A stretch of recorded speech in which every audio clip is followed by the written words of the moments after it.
The fork stopped halfway to my mouth when Marcus cleared his throat in that particular way.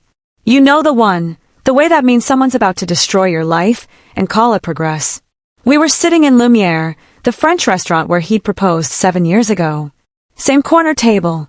Same candlelight casting shadows across white linen.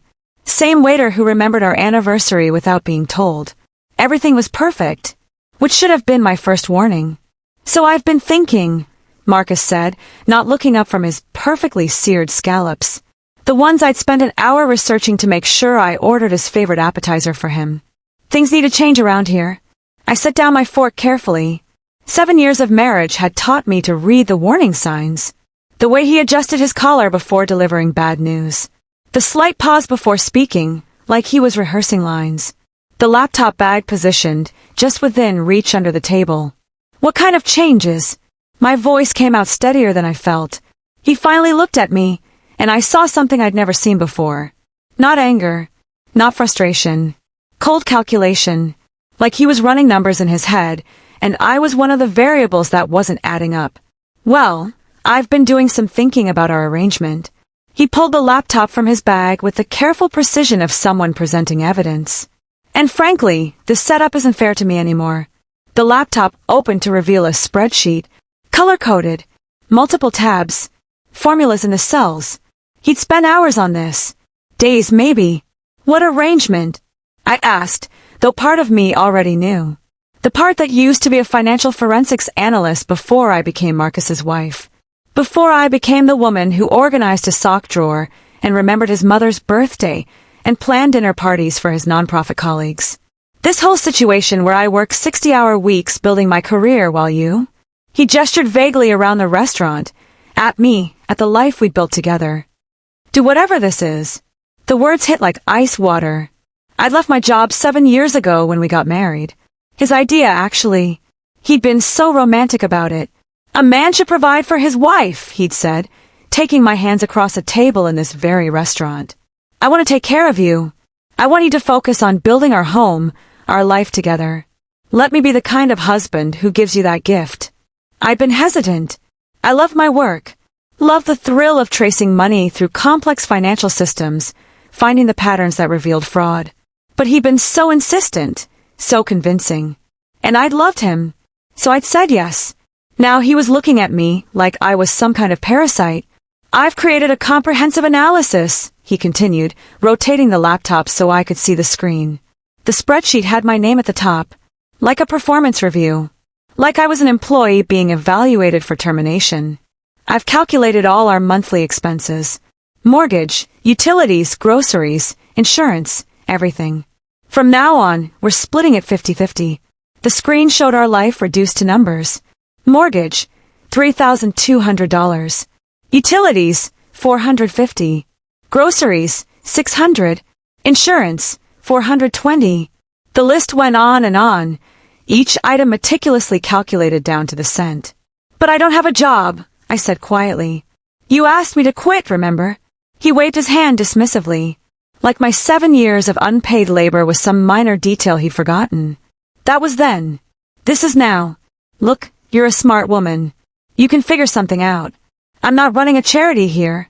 I stared at this man I'd loved, whose socks I'd been washing, whose meals I'd been cooking, whose mother I'd been tolerating for 7 years, and felt something shift inside me, something cold and sharp and calculating.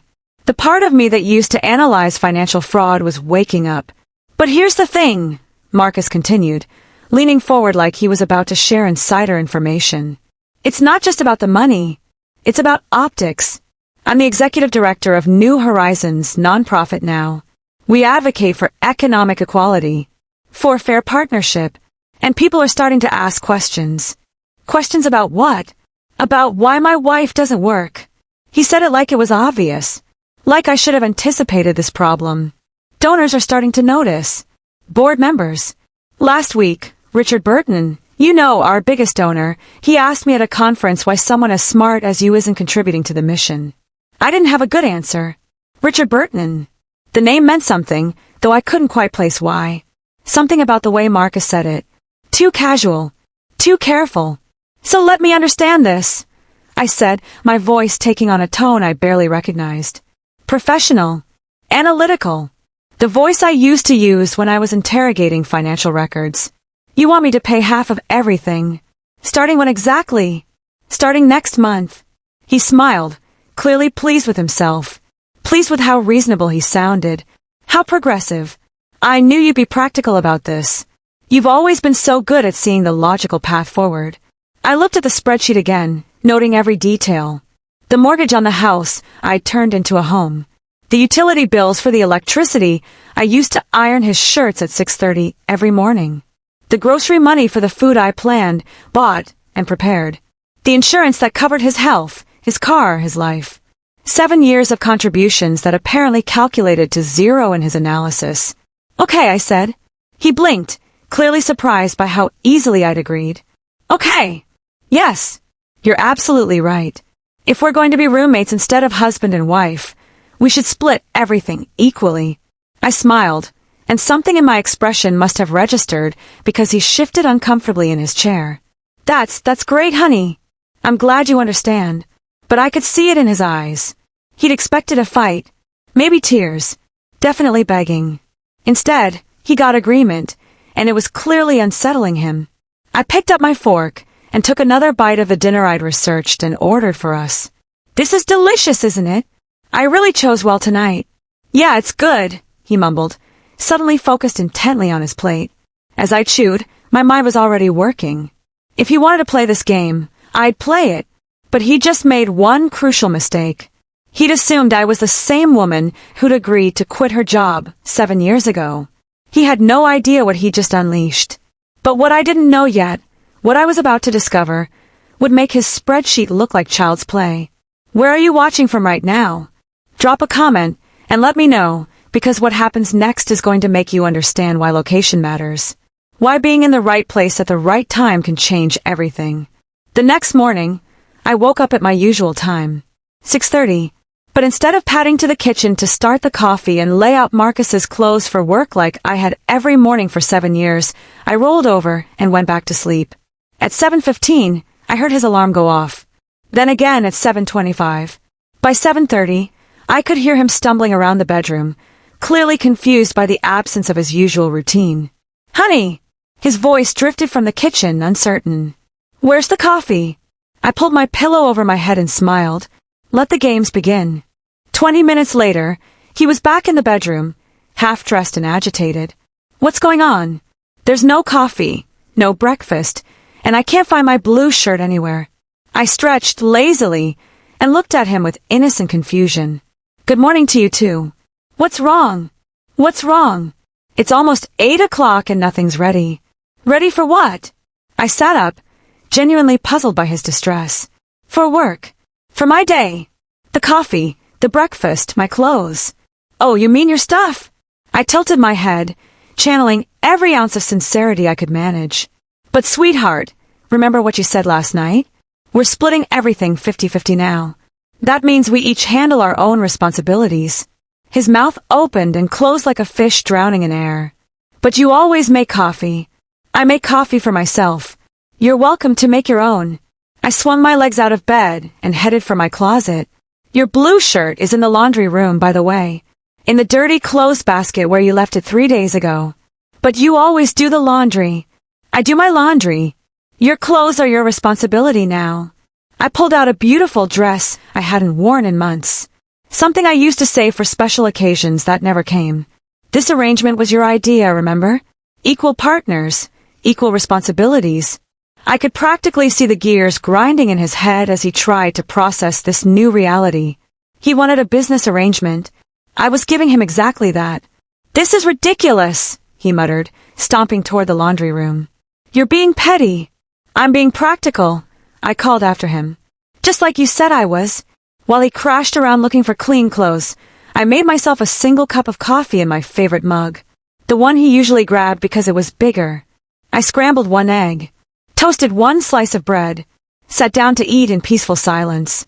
He reappeared 20 minutes later in a wrinkled shirt that didn't match his pants, his hair still messy because he couldn't find the hair product I usually set out for him.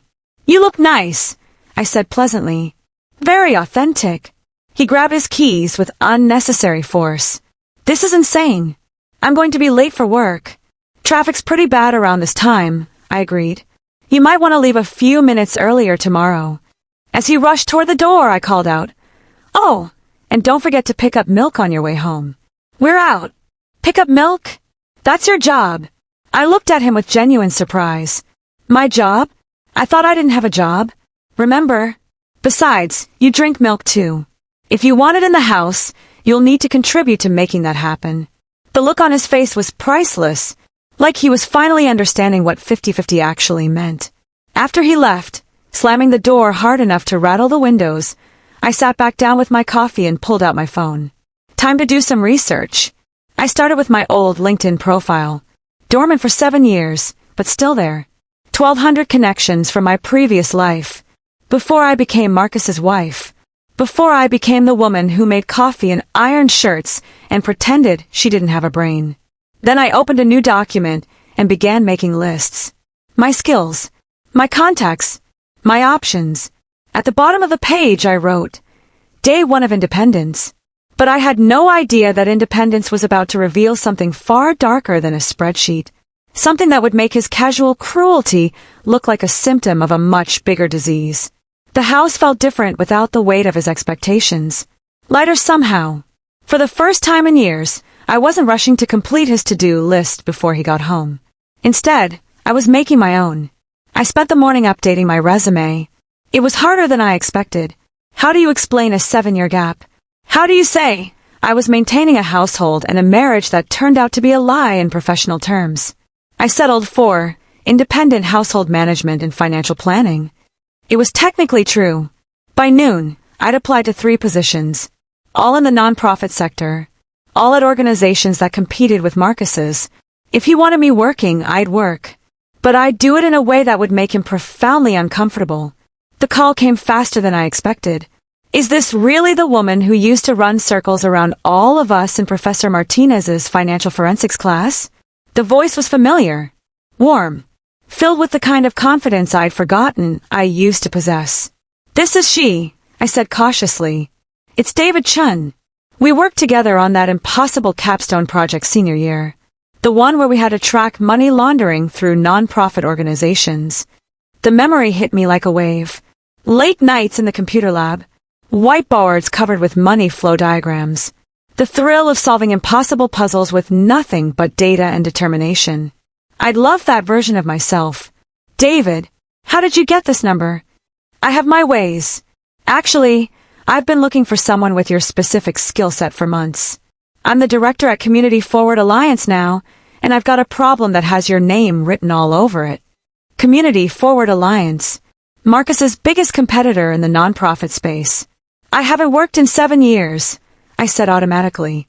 The disclaimer I'd prepared for this exact moment. So you haven't had a lobotomy? Your brain is still in there, right? I laughed despite myself. Last I checked. Good enough for me. We need someone who can analyze financial operations across the nonprofit sector. Someone who can spot irregularities.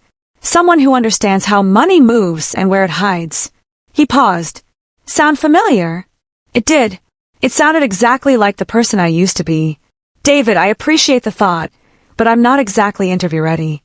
I'd need time to prepare, to brush up on current accounting standards. Skip the interview. I've already seen your work. I kept a copy of that capstone project. Still reference it sometimes when I'm training new analysts. His voice turned serious. Look, I know you disappeared after college. Got married. Did the whole domestic thing. But talent doesn't expire.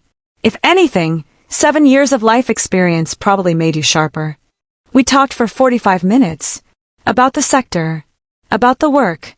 About the growing concern that nonprofit financial fraud was becoming epidemic. About organizations that claim transparency while hiding their real numbers. There's one condition, David said as we wrapped up. The position requires occasional travel. Client meetings. Conference presentations. Strategy sessions. That going to be a problem? I looked around my half of the immaculate house, then at the disaster zone that was Marcus's half. Not at all, I said. What I didn't tell David was that I had another motivation entirely. A motivation that had nothing to do with career advancement and everything to do with the cold calculation I'd seen in Marcus's eyes the night before. Something was wrong. And I was going to find out what. The interview was a formality. David knew it. I knew it.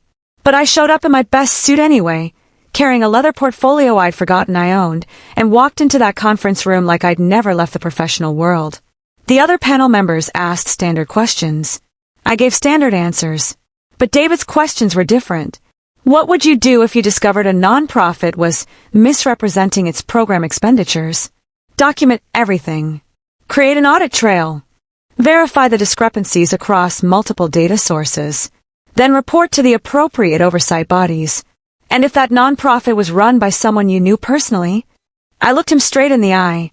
Then I document even more carefully. Personal relationships are exactly why fraud succeeds. Because people assume they know someone well enough to trust them without verification. Something flickered in David's expression. Like he knew there was a story behind my answer. Like he'd seen the wedding ring on my finger and done the math. They offered me the position on the spot. Financial operations analyst. $65,000 a year. Access to nonprofit financial databases across 3 states. The authority to request documentation from any organization receiving public funding. It was perfect. Marcus came home that night to find me sitting at the kitchen table with a bottle of champagne. I got a job, I announced. He stopped in the doorway, takeout bag in hand. He'd forgotten the milk. That's great. Where? Community Forward Alliance. I start Monday. The color drained from his face. That's my biggest competitor. I know. Isn't it perfect? I poured myself a glass. Just one glass. They're paying me $65,000 a year. Looks like I won't have any trouble covering my half of the expenses after all. He set down the takeout slowly. $65,000. That's more than I make. I know. I smiled. Looks like I won't have any trouble paying my half of the bills after all. The expression on his face was complicated. Surprise, worry, and something else I couldn't quite identify. Something that looked almost like fear. What exactly will you be doing there? Financial operations analysis. Basically, I'll be auditing nonprofit organizations to make sure their money is going where they say it's going. I took a sip of champagne. Funny how things work out, isn't it? You wanted me to contribute financially. Now I'm going to be analyzing the exact sector where you work. For the first time in 7 years, I understood why that look of fear had crossed his face. He had something to hide, and I was about to get access to every tool I needed to find it. But what I'd find would be so much worse than I imagined. Because the spreadsheet he'd shown me wasn't about fairness at all. It was about covering up a crime. My first day at Community Forward Alliance felt like coming home. The office buzzed with the kind of purposeful energy I'd forgotten existed.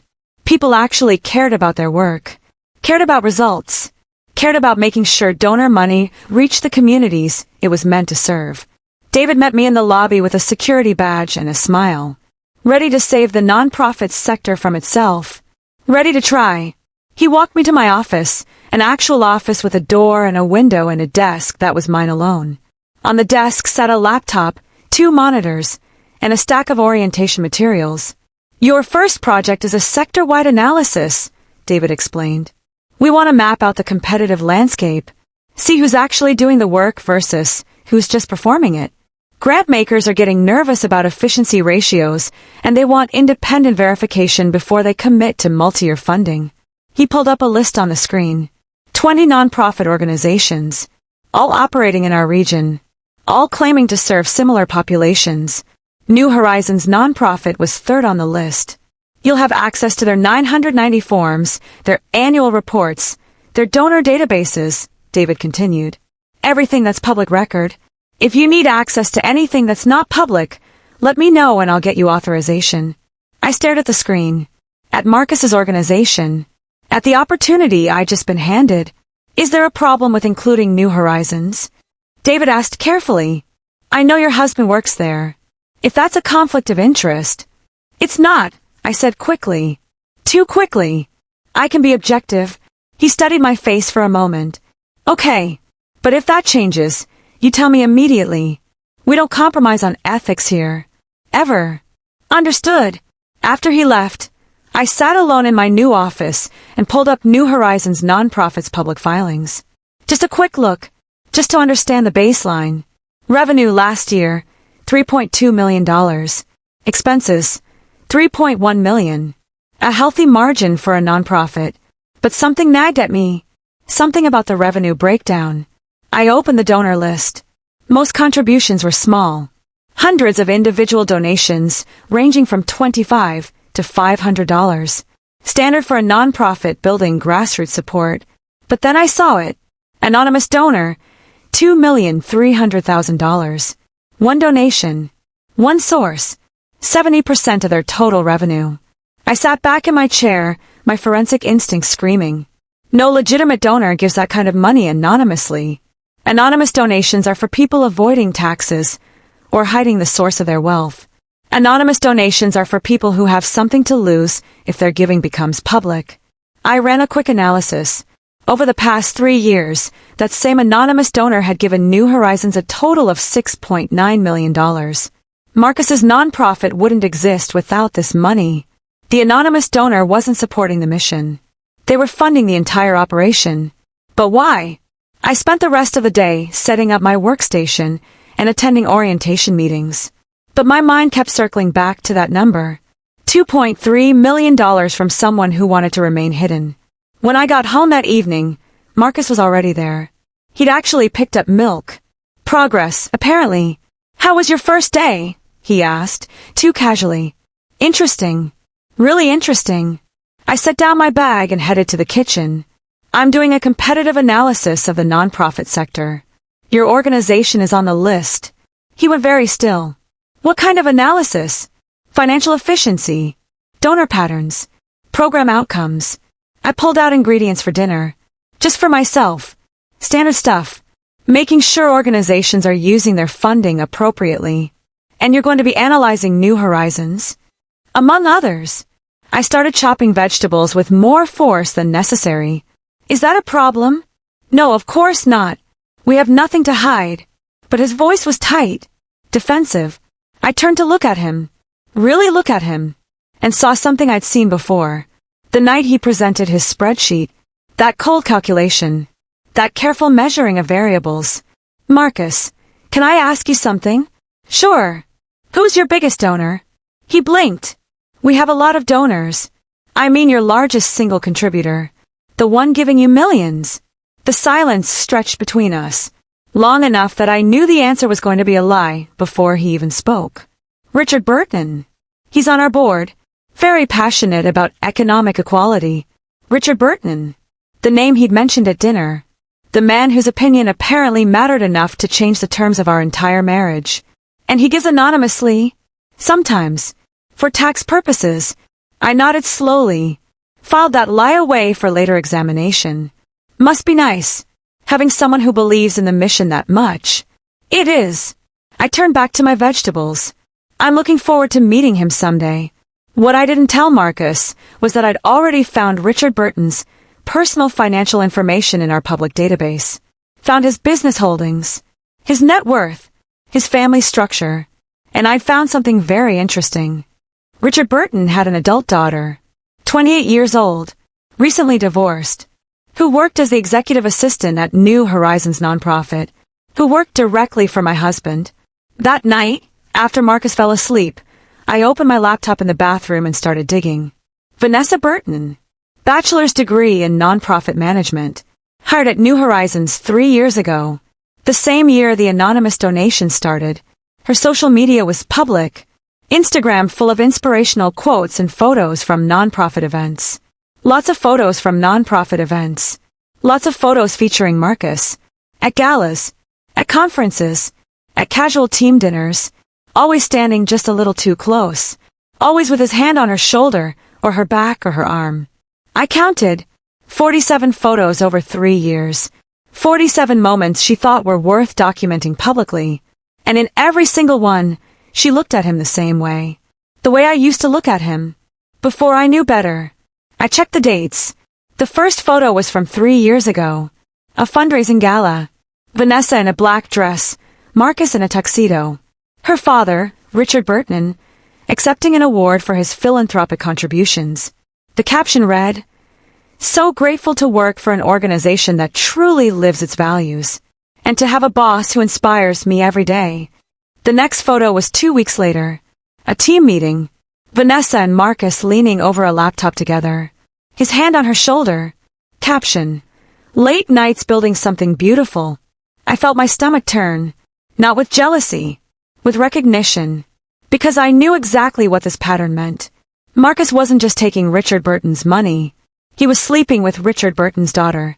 And Richard had no idea. But that still didn't explain the spreadsheet.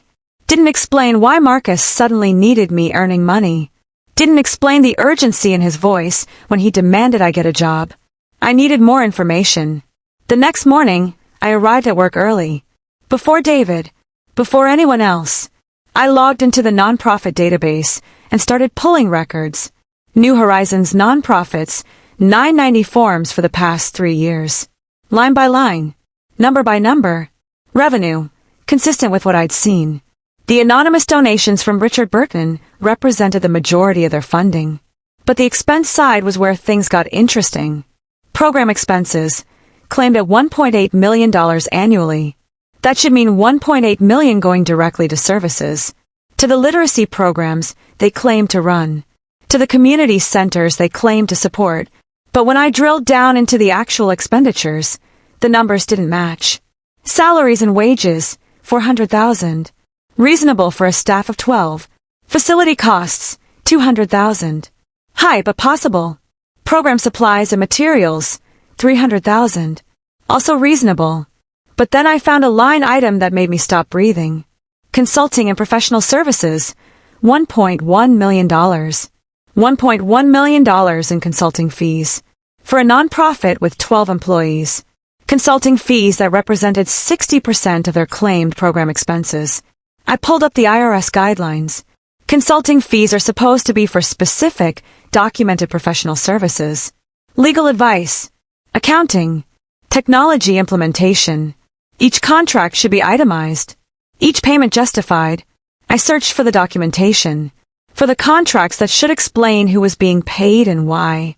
There was nothing. Just a single line on the 990 form. $1.1 million paid to various consultants for program development and implementation. No names. No contracts. No breakdown. Just money disappearing into a black hole labeled consulting. My hands were shaking as I ran the calculation. Richard Burton donated $2.3 million last year. After salaries and facility costs, $1.7 million should have gone to programs. But only $800,000 could be accounted for in actual program expenses. $900,000 was missing. And it was hidden under consulting fees that had no documentation. I sat back in my chair and stared at the numbers. This wasn't sloppy bookkeeping. This was deliberate fraud. Someone was stealing money from Richard Burton's donations and covering their tracks with fake consulting fees. And that someone had access to the financial records. That someone was the executive director. My husband. The pieces were clicking into place with sickening clarity. Marcus wasn't sleeping with Vanessa because he loved her. He was sleeping with her to maintain access to her father's money. Money he was stealing. Money he was hiding through shell companies disguised as consultants.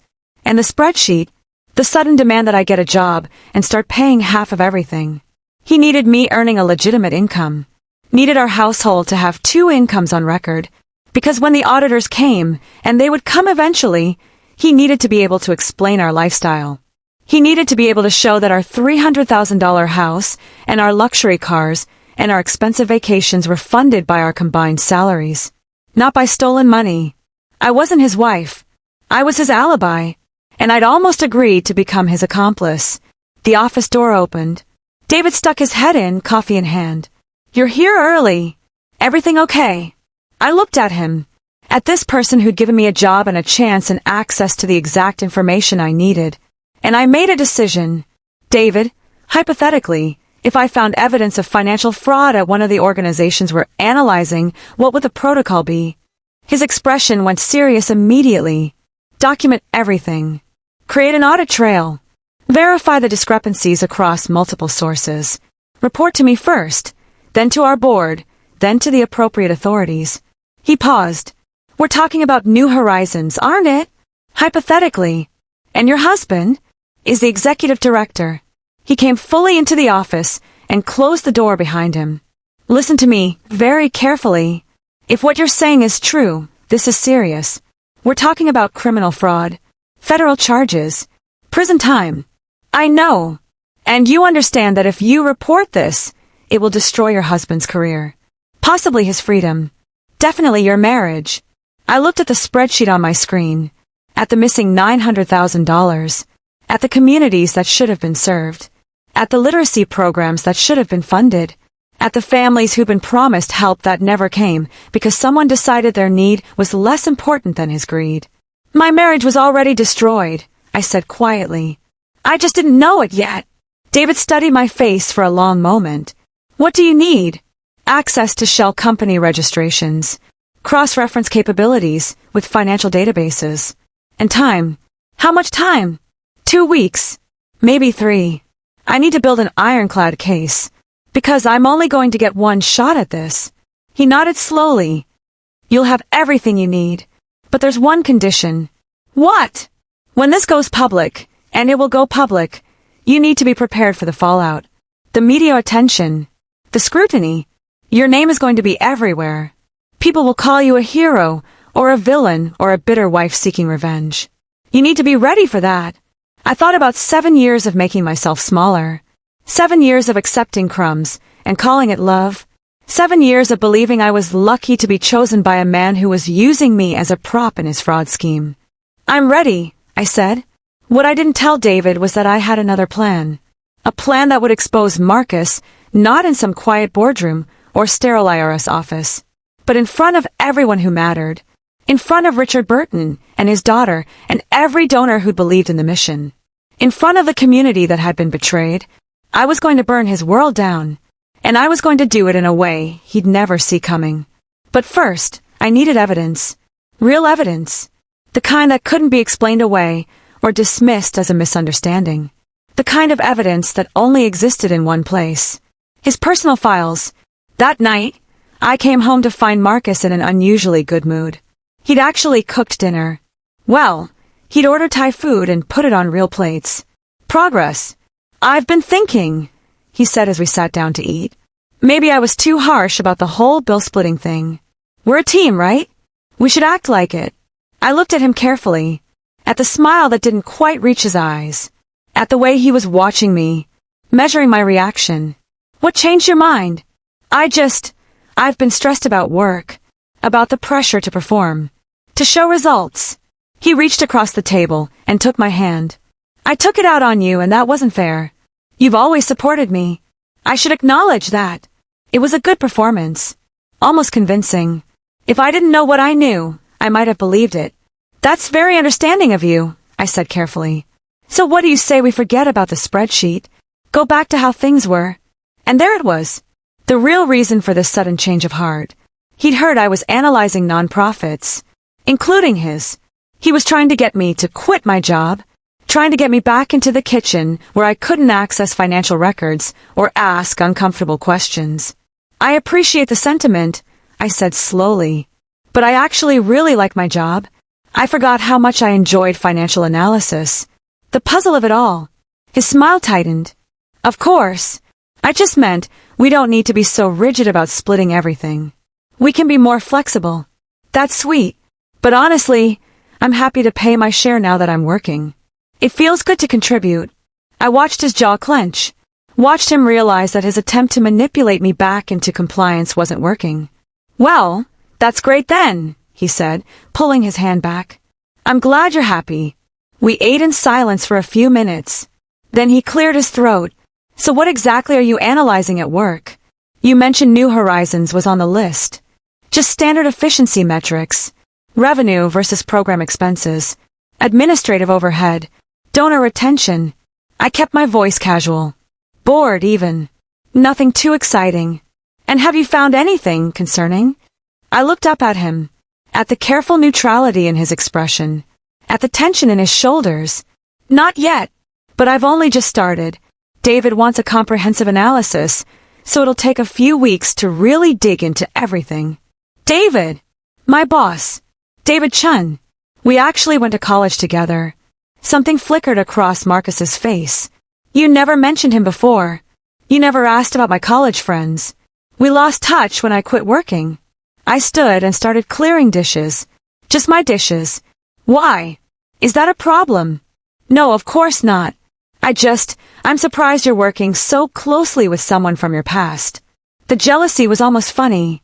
He was sleeping with his assistant while stealing from her father, but he was concerned about me working with a college classmate. David's professional, I said. We're just colleagues. That night, after Marcus went to bed, I sat in the bathroom with my laptop again. But this time, I wasn't looking at social media or public records. I was looking at our home computer network. Marcus had his work laptop, password protected, encrypted, probably full of the evidence I needed, but he also had a tendency to back up his files to our shared home server. The one he'd set up years ago for household documents. The one he thought I didn't know how to access. He'd forgotten that I used to be a forensic analyst, that I knew how to trace digital footprints, that I understood network architecture and data recovery. He'd gotten so comfortable with my domestic persona that he'd forgotten I had other skills. I logged into the server using administrative credentials I'd set up when we first installed it. Credentials Marcus didn't know existed. And there, in a folder labeled Financial Projections, I found everything.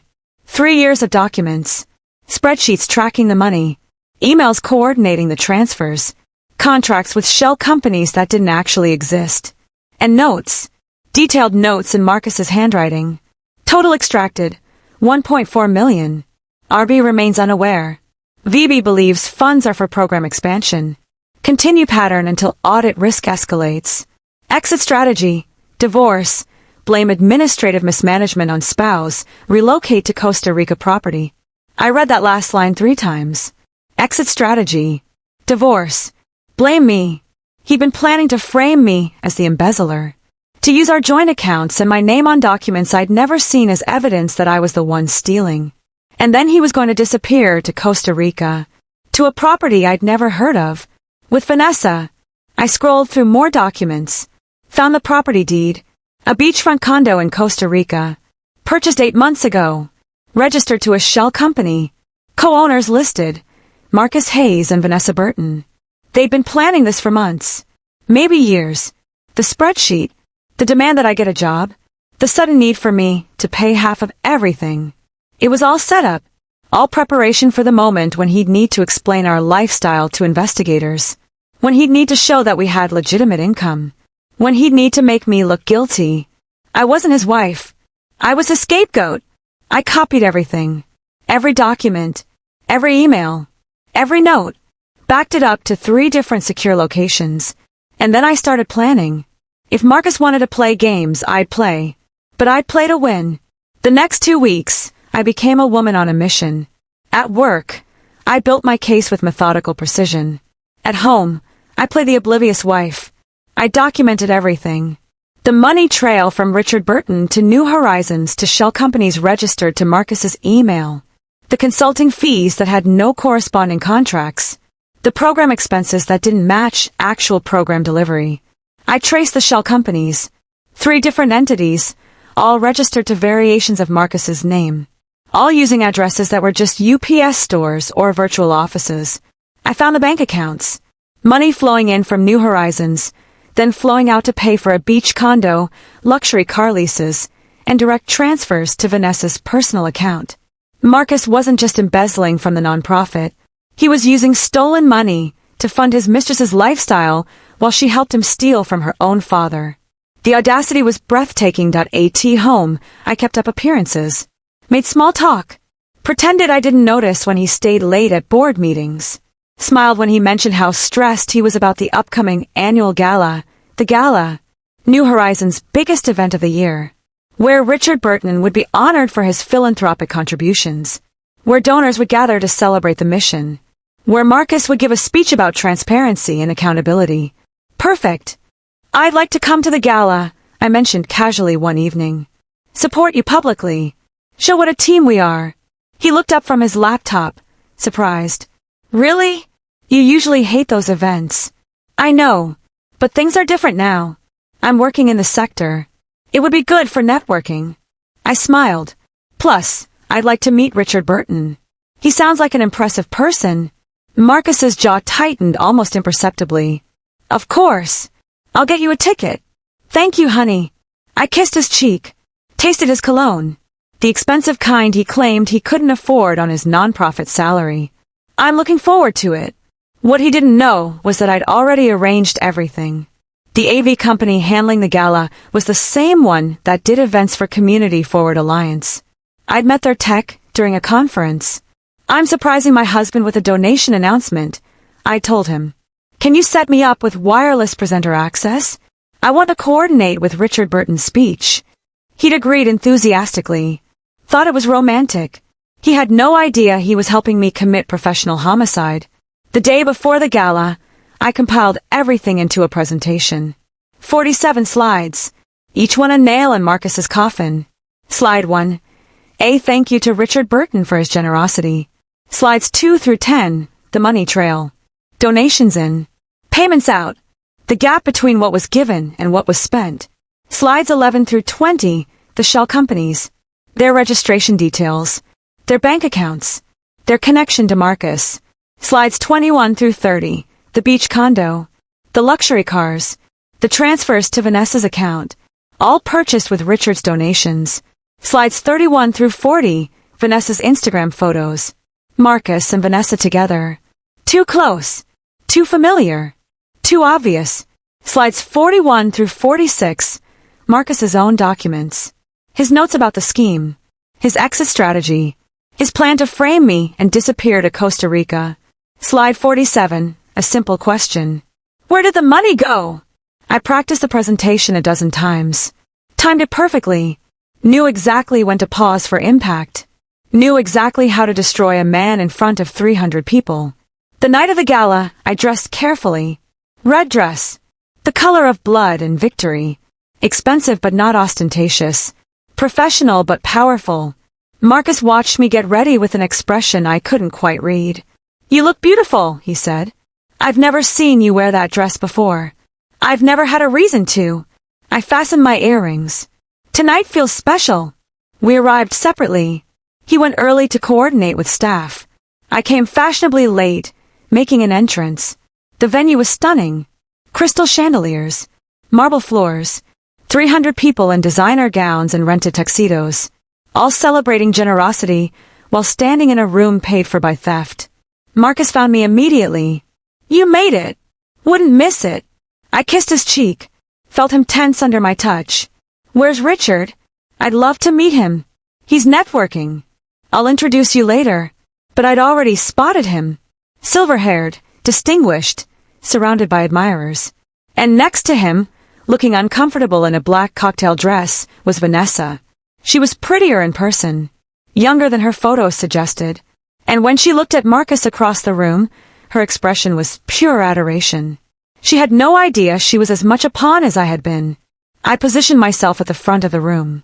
Center table, direct sight line to the podium. The wireless presenter sat in my clutch, a small device that would change everything. Marcus gave the opening remarks, talked about the mission, about service, about transparency. The irony was delicious. Then came dinner, small talk with strangers, polite conversation about the sector, questions about my new job. Where are you working now? Someone asked. Community Forward Alliance. I'm analyzing non-profit financial efficiency. Oh, that's Marcus's competitor.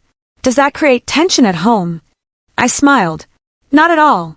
We both believe in accountability. Finally, the moment I'd been waiting for.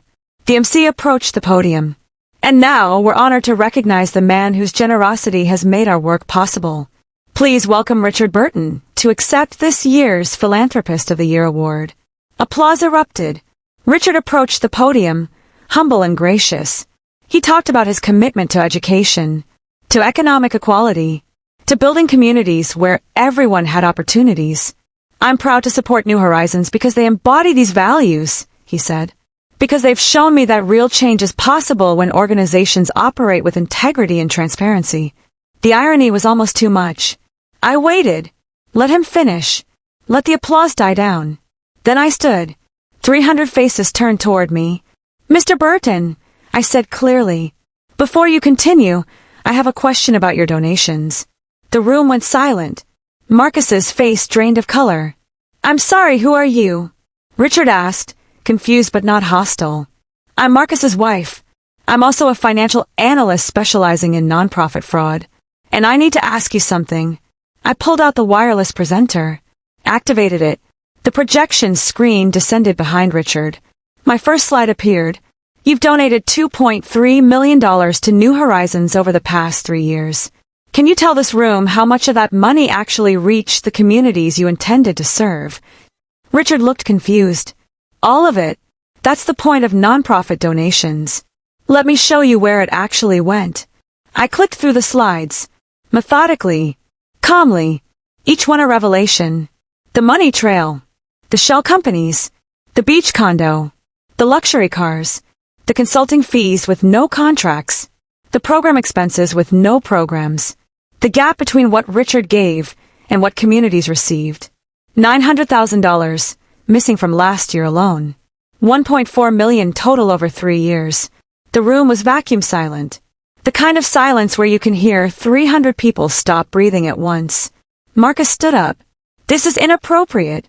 She's having some kind of breakdown. She's been unstable ever since. Slide 12, everyone, I said calmly. This is the shell company receiving consulting fees from New Horizons. It's registered to Marcus's personal email address. The slide showed the company registration. Clear as day. Marcus Hayes. His email. His signature. Slide 13 shows what those consulting fees purchased. The beach condo appeared on screen. The property deed. Co-owners. Marcus Hayes and Vanessa Burton.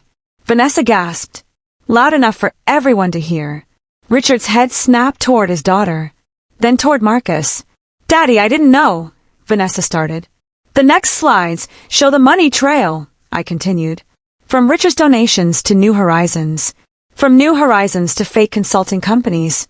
From those companies to luxury purchases. And direct transfers to Vanessa's personal account. I showed everything. The bank statements. The transfer dates. The amounts. Richard's face was turning an alarming shade of purple. You've been stealing from me, he said to Marcus. His voice was quiet. Deadly quiet. You've been using my daughter to steal from me? Richard, I can explain, Marcus started. Slide 39 shows Marcus's personal notes about the scheme, I said, including his plan to blame me for the embezzlement and flee to Costa Rica. With your daughter. The final slides appeared. Marcus's own words. His exit strategy. His plan to frame me. His contempt for everyone he'd manipulated. RB remains unaware. I read aloud from his notes. VB believes funds are for program expansion. Continue until audit risk escalates. Exit strategy. Divorce. Blame spouse. Relocate with VB to Costa Rica property. Vanessa made a sound like she'd been punched. You were going to take me to Costa Rica? You were using my daughter, Richard said. Each word sharp as a knife. You were stealing from charitable donations, meant to help children. You were planning to run away with my money and my daughter. 300 phones were out now, recording everything. This would be viral within hours. Marcus looked around the room. At the board members frozen in shock. At the donors staring at him with disgust. At Richard's security team moving toward him. Then he looked at me. You planned this, he said. You've been planning this for weeks. No, Marcus. You planned this. For years. I just documented it. The siren started then. I tipped off the police about the timing. About the evidence that would be presented. About the confession that would happen in front of witnesses. They walked in just as Marcus tried to leave. Calm. Professional. Reading him his rights while 300 people watched in stunned silence. As they led him away, he looked back at me one last time. Was any of it real? I thought about 7 years of my life. 7 years of believing I was building a partnership. 7 years of making myself smaller so he could feel bigger. For me it was, I said quietly. That's the difference between us. The aftermath happened in fast motion and slow motion simultaneously. Richard collapsed into a chair, looking decades older than he had 15 minutes ago. Vanessa rushed to him, crying, apologizing, trying to explain that she hadn't known about the embezzlement, about the theft from her own father. Board members huddled in corners, already calling emergency meetings. Donors demanded refunds. The media present started making calls to their newsrooms. David appeared at my side. I came as soon as I heard. Are you okay? I'm fine. That was the most professionally brutal thing I've ever witnessed. He earned it. Richard approached me slowly. You saved me from giving him another $500,000. I was planning to announce it tonight. A new 3-year commitment. I know. I saw the press release draft. And you saved my daughter from wasting more years with a man who was using her. Vanessa stood next to her father, mascara running, dress wrinkled from clutching her knees. I'm so sorry. I didn't know. He said the money was for programs. He said we were building something beautiful together. I looked at this woman who'd been sleeping with my husband, who'd helped him steal from her father, who'd thought she was part of some grand romantic mission. He's very good at making people believe what he wants them to believe, I said. Not unkindly. You were a victim too. A different kind. But still a victim. She started crying harder. The police asked me to come to the station, to provide the evidence, to make a formal statement. I handed them 3 USB drives, complete documentation, financial records, email correspondence, his personal notes, bank statements, property deeds, everything you'll need for prosecution. The detective looked impressed. You put this together yourself. I used to be a forensic analyst, before I quit to support my husband's career. Well, you haven't lost your touch. The story broke that night. By morning, it was national news. Nonprofit director embezzles $1.4 million, frames wife in exit strategy. Philanthropist's daughter unwitting accomplice in father's own fraud. Financial analyst exposes husband's crimes at charity gala. My phone rang nonstop. Media requests. Interview offers. Job inquiries from organizations wanting someone who could spot fraud with that level of precision. I ignored most of them. Gave one statement to the press. I believe in accountability. That applies to nonprofits and to personal relationships equally. Marcus was released on bail. Moved in with his brother while awaiting trial. The brother called me once. He's devastated. He's talking about suicide. Then he should call a therapist. I'm not his emergency contact anymore. Don't you feel any responsibility for what you've done to him? I laughed. Actually laughed. I feel responsibility for the communities he stole from. For the children who didn't get literacy programs because he wanted a beach condo. For every donor who believed their money was making a difference. I don't feel responsible for the consequences of his own choices. I hung up. The divorce was quick. He needed money for lawyers. Needed to liquidate assets. I bought his half of the house in the settlement. Used money I'd saved for my new job. The house felt different without him in it. Not empty. Spacious. Like I could finally breathe without apologizing for taking up oxygen. Vanessa called me 2 weeks after the gala. Can we talk? We met at a coffee shop. Neutral territory. She looked different. No makeup. Hair in a simple ponytail. The Instagram aesthetic was gone. I want to actually do the work we pretended to do, she said. I want to learn how to run a nonprofit with integrity. How to verify that money is being used properly. Can you teach me? I studied her face, looking for manipulation, for hidden agendas. I found only genuine remorse. And something else. Determination. Why should I help you? Because Marcus didn't just steal money. He stole my ability to trust my own judgment. He made me doubt everything I thought I knew about people and relationships and purpose. She looked me in the eye. You got that back. I want that back too. I thought about it. About the woman I used to be who trusted too easily. About the woman I'd become who verified everything. I can teach you forensic analysis. How to spot irregularities. How to trace money. How to verify that what people say matches what they do. Thank you. But there's a condition. Anything. You use those skills to actually serve communities. You channel your guilt into genuine work. You become the person Marcus pretended to be. She nodded. I will. I promise. 3 months later, Richard established a new nonprofit. Better oversight. Independent audits. Complete transparency. He asked me to consult on the financial controls. To help design systems that would prevent what Marcus had done. I agreed. Started a consulting firm.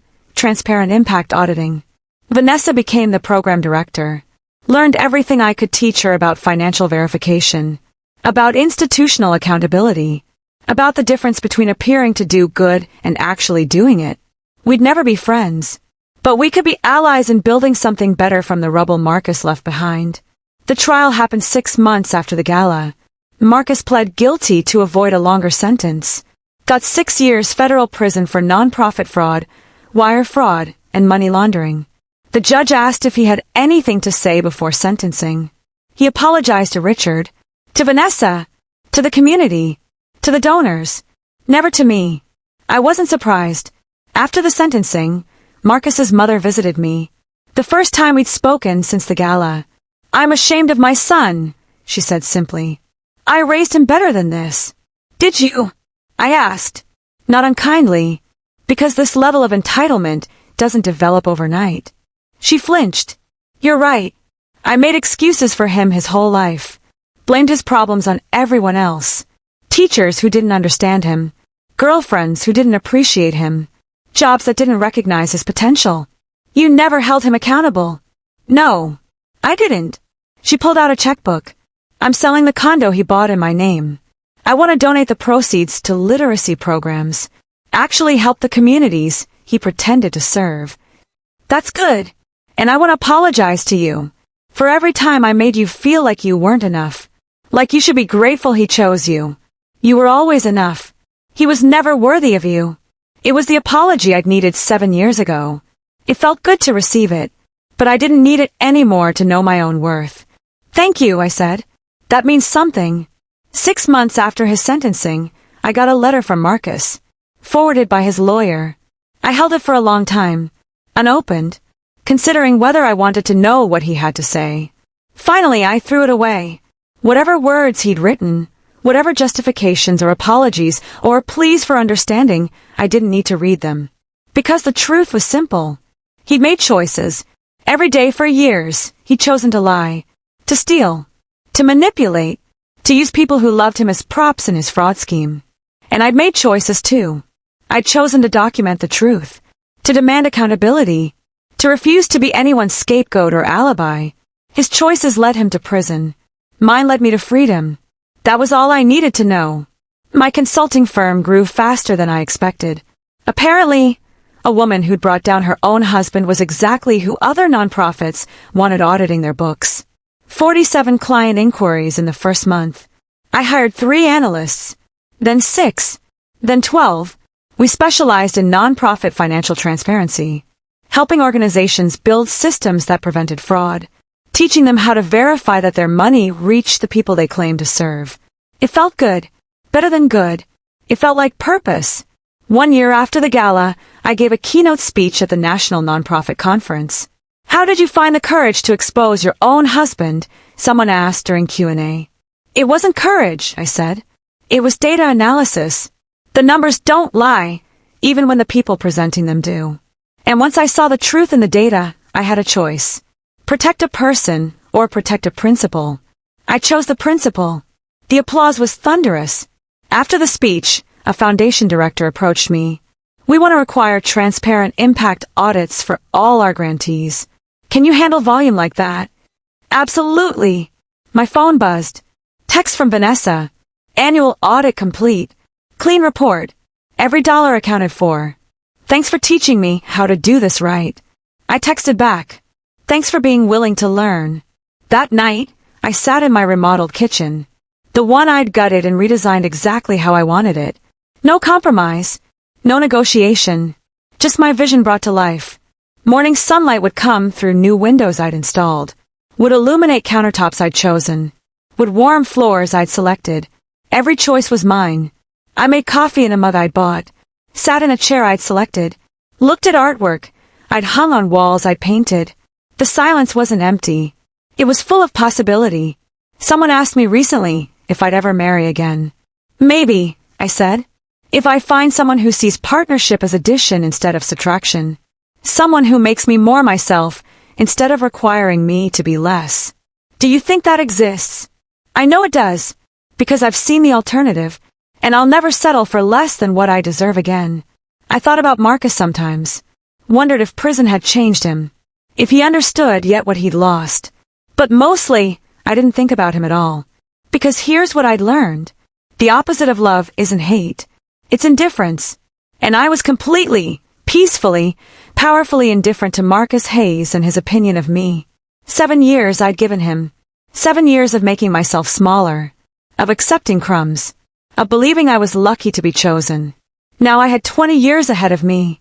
40 years. 50 years. And every single one of them was mine. I looked at the framed article on my wall. Forbes. The forensic accountant who took down nonprofit fraud from the inside. It wasn't about revenge. It wasn't about bitterness. It was about refusing to be anyone's accomplice in their own destruction. My phone rang. Unknown number. I let it go to voicemail.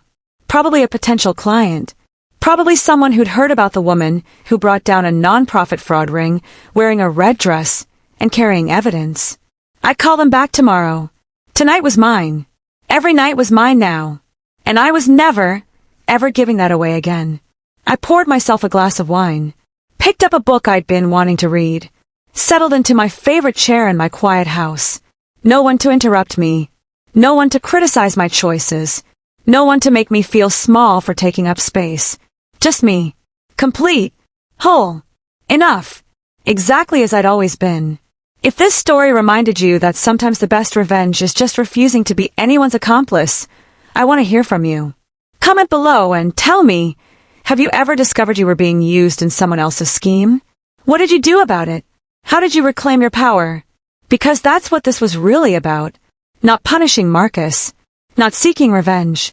Just reclaiming the power I'd given away. The power to define my own worth. The power to demand accountability. The power to refuse to shrink so someone else could feel bigger.